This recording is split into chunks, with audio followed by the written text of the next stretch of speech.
Coucou, salut mes abonnés, salut les amis, bienvenue sur ma chaîne Life AQ avec Lisa, votre présentatrice. Je n'ai pas eu vraiment le temps de préparer cette vidéo, mais néanmoins pour vous mes chers et tendres abonnés, je fais cette petite vidéo pour vous entretenir sur un sujet qui me tenait à cœur.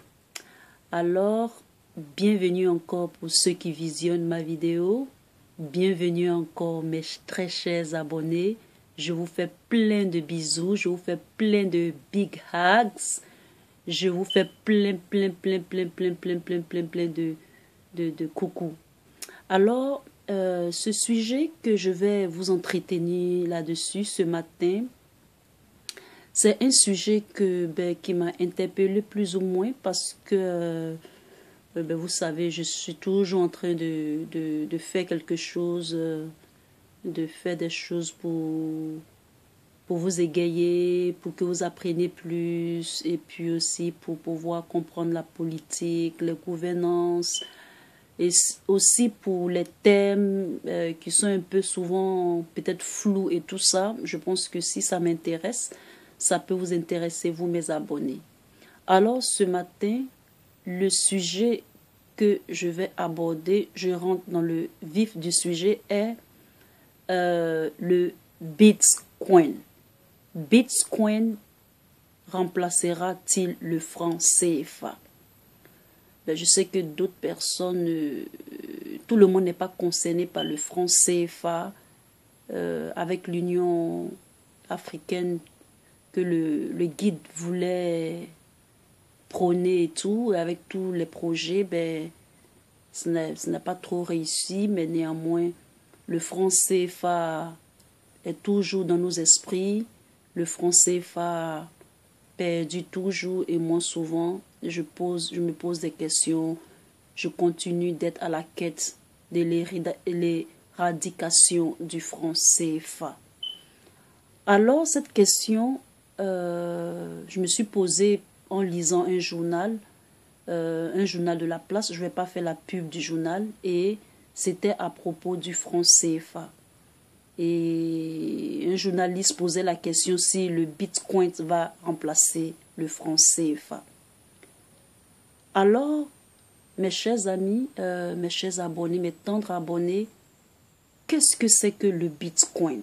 Je vais expliquer dans cette vidéo la notion de Bitcoin, et pour que vous ayez une idée, pour que vous ayez une simple et facile approche du Bitcoin. Alors, c'est parti. Le Bitcoin, alors dans le Bitcoin, il y a ce mot-là, on peut le découper en deux. Il y a bit qui veut dire petite unité d'information, ou bien informative, ou bien informatique. Ce qui est sûr, ça veut dire petite. Ça veut dire petite unité. Et puis coin, c'est un mot en anglais qui veut dire pièce, qui veut dire monnaie. Alors, plus simplement, on dira, le Bitcoin, c'est une monnaie d'abord. Il y a une partie de cette monnaie qui est virtuelle. Il y a une partie en un système de paiement.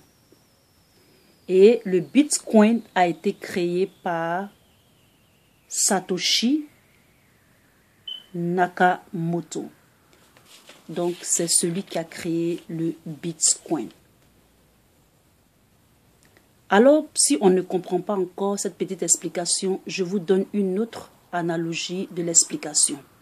C'est une monnaie, ce n'est pas une pièce, d'accord? C'est une monnaie. Par exemple, une monnaie comme l'euro, le dollar, et l'euro, le dollar est créé par une banque, c'est-à-dire qu'elles sont créées par les banques. Donc, elles sont régulées, elles sont régularisées, elles sont standardisées. Et c'est l'État qui s'occupe de ça. Alors que le Bitcoin, ça n'a pas de régularisation, ce n'est pas régulé. Et donc, il n'y a pas de banque. Néanmoins, elles sont régulées par des blockchains. Des blockchains, d'accord? Des blockchains. Alors, qu'est-ce qui est spécifique aux blockchains? Habituellement, les banques contrôlent les transactions. D'accord? Mais en ce qui concerne les blockchains, c'est un registre. C'est-à-dire, c'est un registre qui note toutes les transactions et celui-ci est disponible à tout le monde. D'accord? C'est-à-dire, tout le monde peut avoir accès, tout le monde peut regarder ces transactions-là à travers le procédé, à travers le processus la forme de système de banque du Bitcoin. Ce système-là est très pointueux et il est aussi vérifiable. C'est-à-dire on peut vérifier et tout est exposé au public. C'est-à-dire toutes les transactions sont exposées au public et donc notifiables. Mais ce n'est pas parce qu'elle est exposée au public, elle est notifiable, qu'on peut savoir quels sont ceux qui ont fait ces transactions. Ça veut dire que ce système-là demeure anonyme. Et donc, que peut-on acheter avec le Bitcoin? Avec le Bitcoin, on peut acheter n'importe quelle chose. D'accord?